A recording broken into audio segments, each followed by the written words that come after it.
సోదరీ సోదరులారా, ఈ రోజున మనం హెబ్రీ పత్రిక 3వ అధ్యాయం 7 నుండి 12వ వచనం వరకు పాఠం వింటాము. పరిశుద్ధాత్మ ఇలా చెప్తున్నాడు: నేడు మీరాయన శబ్దమును వినిన ఎడల అరణ్యములో శోధన దినమందు కోపము పుట్టించినప్పటి వలె మీ హృదయాలను కఠినపరచుకొనకండి. 40 సంవత్సరాలు నా కార్యములను చూచి మీ పితరులు నన్ను పరీక్షించి శోధించారు. కావున నేను ఆ తరము వారి వలన విసికి, వీరెల్లప్పుడూ తమ హృదయాలోచనల్లో తప్పిపోతున్నారు, నా మార్గములను తెలుసుకోలేదు గనుక నేను కోపముతో ప్రమాణము చేసినట్లు వారు నా విశ్రాంతిలో ప్రవేశించరు అని చెప్పాను. అనుమానము, సందేహము అనేవి చాలా ప్రమాదకరమైనవి. ప్రవక్తలు పలికారు, దేవదూతలు మాట్లాడారు, మోషే కూడా మాట్లాడాడు. అయితే యేసు నోట ప్రకటించబడిన వాక్కు ఎలాంటిది? యేసు మాటను ఏమాత్రమూ సందేహించకూడదు. 95వ కీర్తన 7 నుండి 11వ వచనం వరకు చెప్పబడిన మాటే ఇది. నేడు మీరు ఆయన మాటను అంగీకరించిన ఎడల ఎంత మేలు! అరణ్యమందు మెరీబా యొద్ద మీరు కఠినపరుచుకున్నట్లు, మస్సా దినమందు మీరు కఠినపరచుకొనినట్లు మీ హృదయములను కఠినపరచుకొనకండి.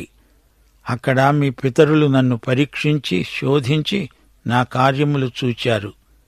40 ఏండ్ల కాలము ఆ తరము వారి వలన నేను విసిగిపోయాను అనుకున్నాను. వారు హృదయమున తప్పిపోయే ప్రజలు, వారు నా మార్గములు తెలుసుకోలేదు. కావున నేను కోపించి ప్రమాణము చేశాను, వీరెన్నడూ నా విశ్రాంతిలో ప్రవేశించకూడదు. హెబ్రీ పత్రిక 3వ అధ్యాయం 8 నుండి 11వ వచనం వరకు. నేడు మీరాయన శబ్దము వింటే మీ పూర్వీకులలాగా మీ గుండె బండబారిపోయేలా చేసుకోకండి.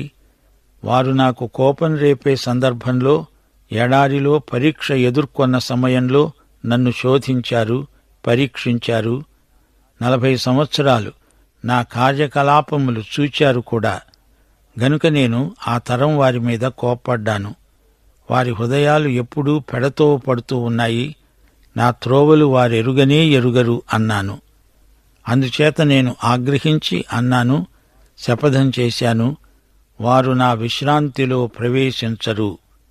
శ్రోతలు వింటున్నారా? కీర్తనల గ్రంథంలోని ప్రతి కీర్తనలో క్రీస్తు కనపడతాడు. 95వ కీర్తనలో యేసుక్రీస్తు ఉన్నాడు.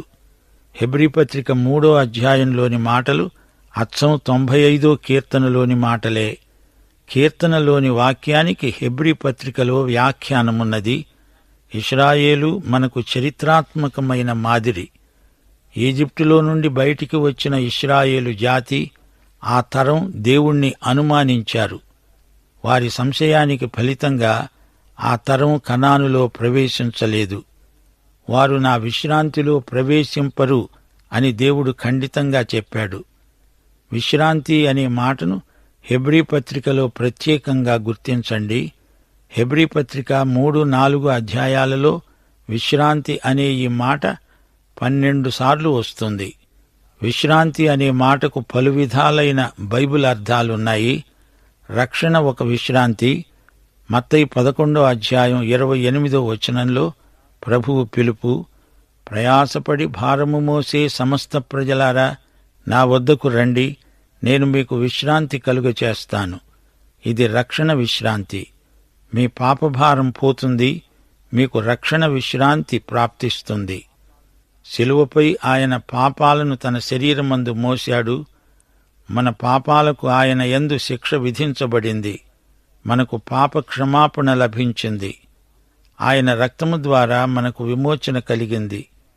దేవుని క్షమాపణ కోసం నీవేమీ చేయనక్కర్లేదు, అంతా క్రీస్తే చేశాడు. ఆయనే అంతా చెల్లించాడు. ఆయన చనిపోయినప్పుడే రుణం తీరింది. నీవు చేయవలసిందల్లా ఆయన యందు విశ్వసించటమే. చరిత్రలో ఇశ్రాయేలు ప్రజలు ఈజిప్టు నుండి విడుదల పొందారు. అది వారికి విముక్తి, అది వారికి విశ్రాంతి. వారిప్పుడు ఈజిప్టులో బానిసలు కారు, వారికి విమోచన. పస్కా రక్తం వారికి విముక్తి సంకేతం. ఇశ్రాయేలీయుల ప్రతి ఇంటి తలుపుపై, ద్వారబంధముపై రక్తం. రక్తం ద్వారా వారికి విమోచన కలిగింది. దేవుని శక్తిని బట్టి వారికి విడుదల. దేవుడు వారిని ఎర్ర సముద్రం దాటించాడు. యేసు ప్రభు అంటున్నాడు, మీ మీద నా కాడి ఎత్తుకొని నా వద్ద నేర్చుకొనండి, అప్పుడు మీ ప్రాణములకు విశ్రాంతి దొరుకుతుంది. ఇది మరో విశ్రాంతి. ఇది విడుదల విశ్రాంతి కాదు, ఇది విధేయతకు ఫలితమైన విశ్రాంతి. క్రైస్తవ జీవితంలోని హాయి. ఇశ్రాయేలీయులు ఈజిప్టు నుండి విడుదల పొంది వచ్చినప్పుడు ఎర్ర సముద్రం దాటటంతోటే వారు పాట పాడారు. అది మోషే పాట. యెహోవాను గూర్చి గానం చేస్తాను, ఆయన మిగుల అతిశయించి జయించాడు. గుర్రమును దాని రౌతును ఆయన సముద్రములో పడద్రోశాడు. ఆయన మమ్ములను విమోచించాడు. ఆయన ఎంత గొప్ప దేవుడు! సీనాయి నుండి 11 రోజులు ప్రయాణం చేస్తే వాగ్దత్త భూమిలోకి వచ్చేస్తారు. అయితే వారు ఆ దేశం ఎలా ఉంటుందో చూడ్డానికి వేగుల వారిని పంపారు. దేవుడు అదంతా చూసుకుంటాడు, కాని వారు దేవుని మాట నమ్మలేదు. సరే, వేగుల వారిని వీరు పంపితే దేవుడు చూస్తూ ఊరుకున్నాడు. వెళ్లిన వేగులవారు ఏమి చూచారు? అందమైన ఆకర్షణీయమైన దేశం వారికి కనపడలేదు. వారికి రాక్షసులు కనిపించారు. వారి ముందు తాము మిడతలమనిపించింది. వారు దేవుణ్ణి, ఆయన శక్తిని మరచిపోయారు. వారు వచ్చి అందించిన నివేదికలో వారి పిరికితనం ఉట్టిపడుతున్నది. కాలేబు, యెహోషువ మాత్రం సరైన నివేదిక తెచ్చారు. దేవుడు మనకు తోడు, ఆయనే మనల్ని గెలిపిస్తాడు అని చెప్పారు. కాని ప్రజలు తప్పుడు నివేదికనే అంగీకరించారు. కొద్ది రోజుల్లో అయిపోయే ప్రయాణానికి వారికి 40 సంవత్సరాలు పట్టింది. కారణం అవిశ్వాసం. వాగ్దత్త భూమిలో ప్రవేశించడానికి వారు దేవుణ్ణి నమ్మలేదు. ఈజిప్టు నుండి వెలుపలికి వచ్చే వరకు దేవుణ్ణి నమ్మారు, నిజమే. కాని వారి విశ్వాసం వాగ్దత్త భూమిలో ప్రవేశించేటంత వరకు కొనసాగలేదు. అప్పటి అవిశ్వాసపు తరమంతా అరణ్యంలో నశించింది. వారి తరువాతి తరం పిల్లలు మాత్రమే కనానులో అడుగు పెట్టగలిగారు. యెహోషువ నేతృత్వంలో తరువాతి తరం వాగ్దత్త భూమిలో ప్రవేశించారు. అయితే వారు మరో నదిని, యోర్దానును దాటవలసి వచ్చింది. ఎలా దాటారు? దేవుడు నిబంధన మందసాన్ని పంపించాడు. మందసం దేవుని సన్నిధికి సంకేతం. ఈ మందసాన్ని యాజకులు తమ భుజాల మీద మోస్తున్నారు. వారి పాదాలు తీరపు అంచున నీళ్లను తాకగానే యొర్దాను నదీ జలం 2 భాగాలుగా చీలిపోయింది. యెహోషువ 3వ అధ్యాయం 17వ వచనం. జనులు యెరికో ఎదురుగా దాటగా యెహోవా నిబంధన మందసమును మోసే యాజకులు యొర్దాను మధ్య ఆరిన నేలపై స్థిరంగా నిలిచారు. జనులందరూ యొర్దానును దాటటం తుదముట్టే వరకు ఇశ్రాయేలీయులందరూ ఆరిన నేల మీద దాటుతూ వచ్చారు. నది మధ్య నుండి వారు 12 రాళ్లు తీశారు. మందసముతో యాజకులు ఇంకా అక్కడే నిలిచి ఉన్నారు. ఆ రాళ్లను జ్ఞాపకార్థముగా స్తూపములుగా నిలువబెట్టారు. తిరిగి యోర్దాను ప్రవాహ జలములు వచ్చి ఆ రాళ్లను ముంచివేశాయి. అది యేసు మరణానికి సంకేతం. ఆ రాళ్లు అవతలి తీరాన నిలిపిన స్థలం, అది యేసు పునరుత్థానానికి సంకేతం. రోమాపత్రిక 6వ అధ్యాయం 4వ వచనంలో పౌలు ఇదే సంగతి ప్రస్తావించాడు. అన్నాడు, తండ్రి మహిమ వలన క్రీస్తు మృతులలో నుండి ఎలాగు లేపబడ్డాడో అలాగే మనమును నూతన జీవము పొందిన వారమై నడుచుకున్నట్లు మనము బాప్తిస్మము వలన మరణములో పాలు పొందటానికి ఆయనతో కూడా పాతిపెట్టబడ్డాము. సజీవుడైన క్రీస్తుతో సంయుక్తమయ్యాము గనుక పరమ కానాను చేరగలం. కానాను అంటే పరలోకం కాదు, నిజమే. మనకు నిత్య విశ్రాంతి ఇచ్చేవాడు ప్రభువే. ఈ లోకంలో ఉండగా విశ్వాసులకు ఉండవలసిన విశ్రాంతి నీకుందా? నీవు క్రైస్తవ విశ్వాసివైనందుకు ఆనందిస్తున్నావా? దేవుని వాక్యం వింటున్నావా? చదువుతున్నావా? దాన్ని నమ్ముతున్నావా? దేవుని వాక్యము ఎంతో శక్తిగలదని హెబ్రీ పత్రిక చెబుతోంది. పలకబడిన వాక్యం ఉంది, రాయబడిన వాక్యము ఉంది. యేసుక్రీస్తే శరీరధారి అయిన వాక్యం. దేవుని వాక్యాన్ని వినకుండా నీవు దేవుణ్ణి మెప్పించలేవు. యేసుక్రీస్తు యొక్క వ్యక్తిత్వం దేవుని వాక్యమే. వాక్యాన్ని ప్రేమించేవారే దేవుని బిడ్డలు. పౌలు ఈ హెబ్రీ పత్రికను ఎవరికి రాస్తున్నాడు? రక్షించబడ్డాము గాని క్రైస్తవ జీవిత ఆశీర్వాదాలను పూర్తిగా అనుభవించలేదు. అలాంటి వారికి ఇది రాయబడింది. వీరు దేవుణ్ణి, దేవుని మాటను సందేహిస్తున్నారు, పూర్తిగా నమ్మలేకపోతున్నారు. దానికి ఫలితంగా వీరు అరణ్యవాసం చేస్తున్నారు. అరణ్యంలోని అనుభవం వీరికి ప్రాప్తించింది. కావున నేను ఆ తరము వారి వలన విసికి అన్నాను, వీరు ఎల్లప్పుడూ తమ హృదయాలోచనల్లో తప్పిపోతున్నారు, నా మార్గములను తెలుసుకొనలేదు. వీరు తమ మనసులలో తప్పిపోయారా? కాదు, తమ హృదయాలలో తప్పిపోయారు. ఈజిప్టులో నుండి వచ్చివేసిన ఆ తరం ఇశ్రాయేలీయులను గురించి పౌలు తన తరంలోని హీబ్రూ క్రైస్తవులకు జ్ఞాపకం చేస్తున్నాడు. అలనాడు ఇశ్రాయేలీయులు చేసిన తప్పు మీరు చెయ్యకండి అని వారిని హెచ్చరిస్తున్నాడు. హృదయాలలో తప్పిపోయేరు, జాగ్రత్త. నాడు నేడు పరిశుద్ధాత్మ ఇదే మేలుకొలుపు మనకు కలిగిస్తున్నాడు. దేవుడంటున్నాడు, నేను కోపముతో ప్రమాణం చేశాను. దేవుడు ప్రమాణం చేయవలసిన అవసరం లేదుగాని ఆయన కోపగించి ప్రమాణపూర్వకంగా శపథం చేస్తున్నాడు. వారు నా విశ్రాంతిలో ప్రవేశింపరు అంటున్నాడు దేవుడు. అవిశ్వాసము చేత వారు వాగ్దత్త భూమిలో ప్రవేశించలేకపోయారు.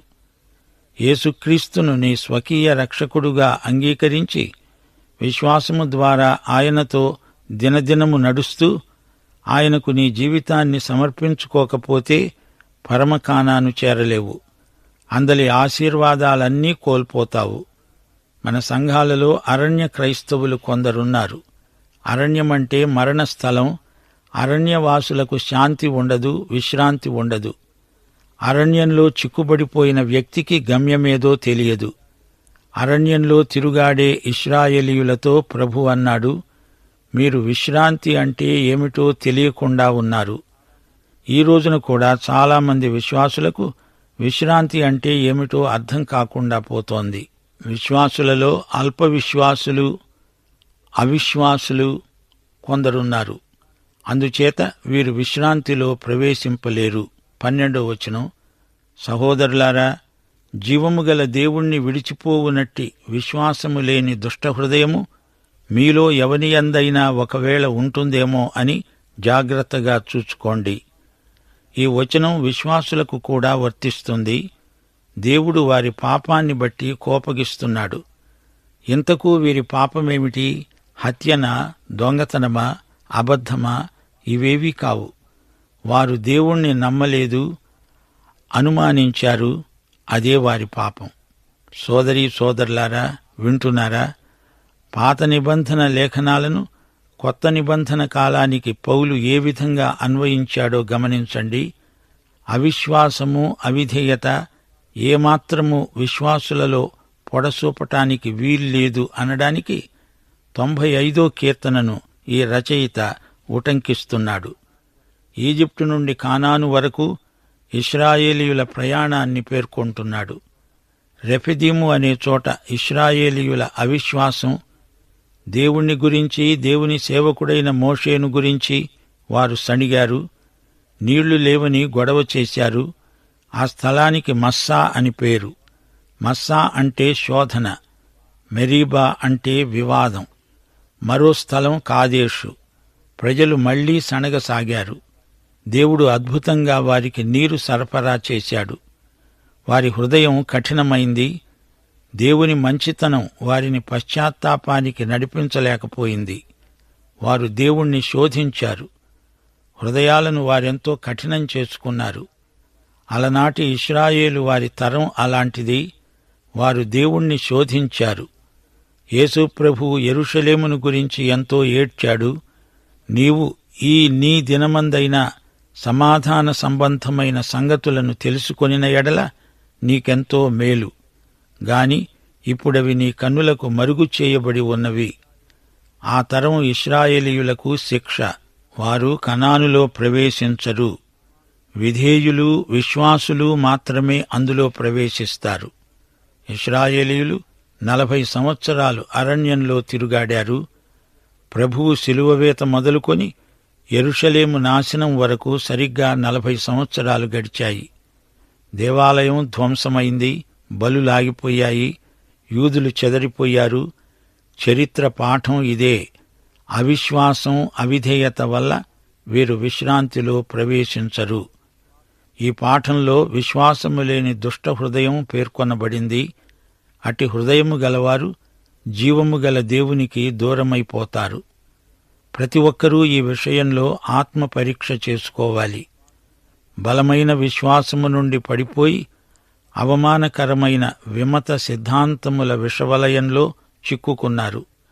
బయటికి బాగానే ఉన్నట్లు కనపడతారు, కాని హృదయంలో సజీవ దేవుని యందు విశ్వాసం లేదు. విశ్వాసుల హృదయాలు ఎప్పటికప్పుడు నూతనపరచబడుతూ ఉండాలి. హృదయములో దుష్టత్వము, స్వార్థము, లౌకిక వాంఛలు, ఈ బలహీనతలను పోగొట్టుకోవాలి. అవిశ్వాసమే పాపం. హృదయాన్ని ప్రభువు వైపునకు మరల్చుకోవాలి. పరిశుద్ధాత్మ స్వరం, నేడు మీరు ఆయన శబ్దమును విన్న ఎడల అరణ్యములో శోధన దినమందు కోపము పుట్టించినప్పటి వలె మీ హృదయాలను కఠినపరచుకోవద్దు.